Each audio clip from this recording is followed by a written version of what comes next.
2015 সালে ঢাকা চট্টগ্রাম মহাসড়কের কুমিল্লার 14 গ্রামে পেট্রোল বোমা হামলা ও কাভার্ড ভ্যানে অগ্নিকাণ্ডের ঘটনায় হত্যাসহ 3টি মামলায় বিএনপি চেয়ারপারসন বেগম খালেদা জিয়াকে অব্যাহতি দেওয়া হয়েছে।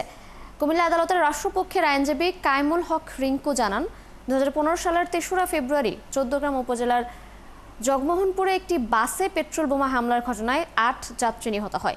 ওই ঘটনায় হত্যা ও বিস্ফোরক আইনে 2টি পৃথক মামলা দায়ের করে পুলিশ।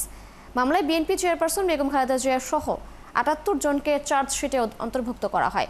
অপরদিকে 2015 সালের 25 জানুয়ারি 14 গ্রামের হায়দারপুর এলাকায় কাভার্ড ভ্যান পুড়িয়ে দেওয়ার ঘটনায় নাশকতার মামলায়ও বিএনপি চেয়ারপারসন বেগম খালেদা জিয়া সহ 32 জনকে আসামি করা হয়।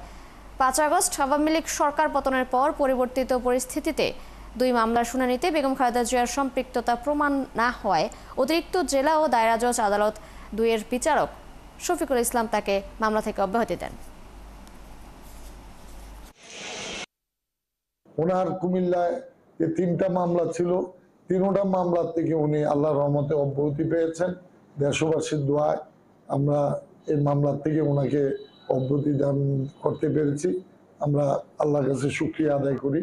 আর এই মামলা যে বাকি যে অংশটা ছিল, অ্যাজ এ পাবলিক প্রসিকিউটর আমরা রাষ্ট্রের কাছে আবেদন করেছিলাম 494 ধারা মতে, এবং রাষ্ট্র যাচাই বাছাই করে দেখেছে যে এটা একটা পলিটিক্যাল মামলা।